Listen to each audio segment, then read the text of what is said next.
Այսօր մեզ հետ է Լևոն Սարգիսովը, Սամվել Կարապետյանի թիմի անդամ, իրավաբանական գիտությունների թեկնածու։ Բարև ձեզ, Լևոն։ Բարև ձեզ, Գայանե ջան։ Մենք միշտ մեր ինտերվյուների շարք սկսում ենք ծանոթությունից, որովհետև կարևոր է, որպեսզի այն մարդիկ նայելու են մեր ինտերվյուն, ճանաչեն ձեզ։ Քիչ կպատմեք ձեր մասին։ Շատ լավ։ Ես Լևոնն եմ Սարգիսով, ծնվել եմ քաղաք Երևանում, այստեղ եմ մեծացել, ավարտել եմ հայ-ռուսական սլավոնական համալսարանը, ինչպես նշեցիք, ունեմ գիտական կոչում, գիտությունների թեկնածու եմ, մասնագիտությամբ իրավաբան եմ։ Ամբողջ կարիերաս հիմնականում զբաղվել եմ իրավաբանությամբ, տարբեր ընկերություններում եւ մասնավոր եւ պետական սեկտորում, այսօր հանդիսանում եմ, ինչպես նշեցիք, Սամվել Կարապետյանի թիմի անդամ։ Դուք նշեցիք, որ Սամվել Կարապետյանի թիմի անդամ եք ու միանգամից անցնենք քաղաքականության։ Առաջի հարցը ուժեղ Հայաստան կուսակցության հիմնական նպատակներն ու առաջնահերթությունները որոնք են այսօր։ Ձեր հարցում արդեն կար պատասխանը, քանի որ գլխավոր նպատակը դա Հայաստանը դարձնել կրկին ուժեղ։ Ուժեղ բոլոր առումներով։ Մենք խոսում ենք ուժեղ հասարակության մասին, ոչ թե պառակտված եւ բաժանված։ Մենք խոսում ենք ազգային արժեքների պահպանության մասին, որտեղ եկեղեցին խաղում է գլխավոր դերակատարումը։ Մենք խոսում ենք ուժեղ տնտեսության մասին, որտեղ ի վերջո տնտեսությունը ամեն ինչի հիմքն է։ Ուժեղ տնտեսություն ունենալով կարող ես մտածել ուժեղ կրթություն, գիտություն, էներգետիկա, ինչպես նաև անվտանգություն ունենալու մասին, որովհետև անվտանգությունը եւս այսօր մեզ բոլորիս հուզող հարցերից մեկն է։ Փոխարենը մենք ցավոք սրտի այսօր առերեսվում ենք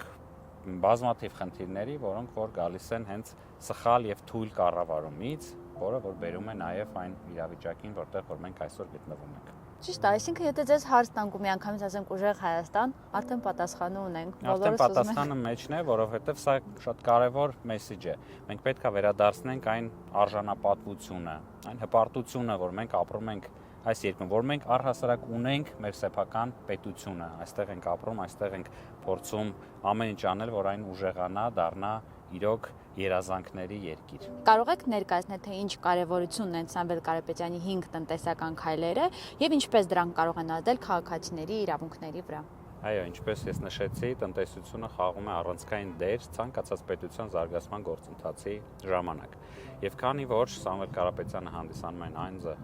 ով որ շատ լավ, ամենից լավ կարծում եմ գիտի ինչպես զարգացնել տնտեսությունը, ինչպես փոփոխել այն, վերակառուցել, որպեսզի լիարժեք ծառայի մեր հայ ժողովրդին, մենք ներկայացնում ենք 5 ընդամենը 5,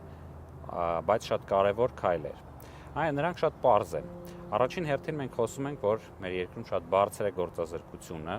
եւ հետեւաբար պետք է ստեղծել լրացուցիչ 300,000 նոր աշխատատեղ, որպեսզի առաջին հերթին այդ հարցը լուծվի, երկրորդ հերթին մարդիկ ունենան արժանապատիվ աշխատանք, եկամուտ,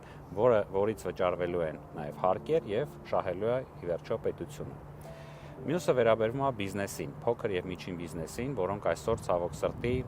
ըստ վիճակագրության յուրաքանչյուր տարի փակվում է մոտ 3000 ձեռնարկատիրական գործունեություն, այսպես ասենք, ընկերություն։ Եվ դա ոչ վերջին դերն է խաղում այդ գործընթացի մեջ հարկային բեռը եւ հարկային վարչարարությունը։ Հետեւաբար մեր ծրագրի երկրորդ կետը խոսում է այն մասին, որ փոքր եւ միջին բիզնեսը պետք է վճարի 0% հարկ։ Երրորդ կետը վերաբերվում է դեղորայքներին։ Մենք գիտենք, որ այսօր Հայաստանի Հանրապետությունում ցավոք սրտի դեղերը բավականին ի համեմատ տարածաշրջանի այլ երկրների բավականին բարձր գներով են վաճառվում եւ ոչ բոլորն են կարողանում թույլ տալ գնել, իսկ դա առողջության հարց է։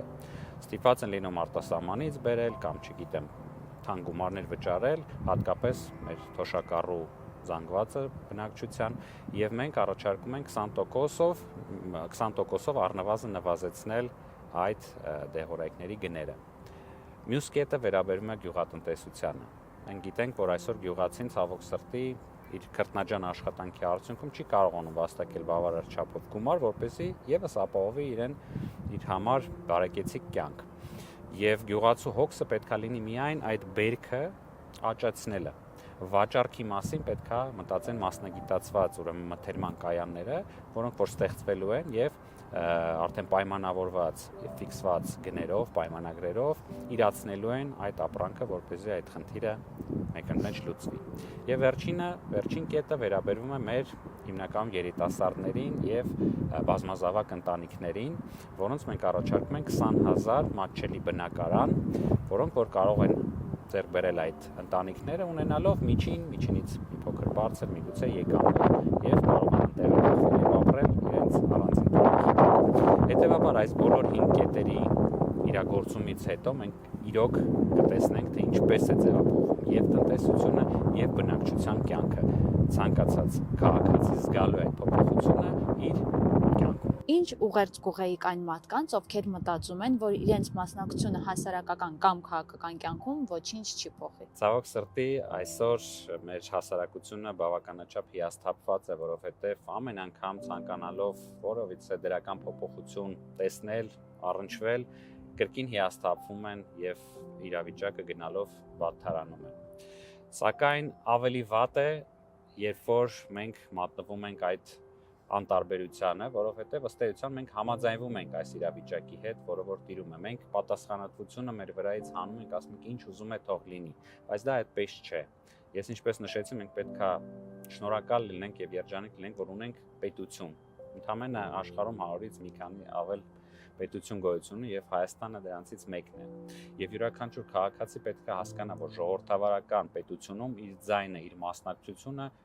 ունի կարևորագույն նշանակություն։ Այն մարդիկ, ովքեր որ ասում են ես քաղաքականությամբ չեմ զբաղվում եւ դա ինձ հետաքրքիր չէ, կատարում են ամենակաղաքական հայտարարությունը, որովհետեւ դուրս բերելով իրենց այս բոլոր գործընթացներից, ինչ է քաղաքականությունը ի վերջո։ Քաղաքականությունը կյանքի բոլոր ոլորտներում կատարվող գործընթացներն են եւ մարդը իրեն դուրս մղելով այդ գործընթացներից ըստ էության հանձնում է կառավարումը մեկ ուրիշների ձեռքում։ Եվ ժամանակն է եւ երբ ժողովուրդը պետք է համախմբվի, հասկանա, որ ամեն ինչ իրենց ձեռքում է եւ եթե մենք քաղաքականությունից խոսեցինք, անպայման կարևորագույն հարցն է, որ պետք է յուրաքանչյուր իրեն տա, որ հունիսի 7-ին իրենց ձայնը շատ կարևոր է լինելու, անկախ նրանից թե ում են համակրում, ում են ուզում քվեարկեն, բոլորը մասնակցեն հանրապետական ընտրություններին։ Ինչպիսի Հայաստան եք պատկերացնում, եթե փոփոխությունները լինեն ուժեղ Հայաստանի ծրագրով եւ ժողովրդի դերը այդ փոփոխություններում։ Ժողովրդի դերը լինելու է առանցքային եւ կարևորագույնը, որովհետեւ ժողովուրդն է ըստ էության որոշում, թե հետագա ճակատագիրը պետության, հասարակության ոնց է լինելու։ Եվ հունիսի 7-ին լինելու է այն օրը, երբ հենց այդ կամքը արտահայտելու հնարավորություն է ընձեռվելու եւ ժողովուրդը պետք է իր որոշումը կատարի եւ որոշի հետագա երկրի ճակատագիրը ըստ էության։ Հայաստանը ես մեծ հույսեր ունեմ, որ Հայաստանին սպասում է պայծառ ապագա,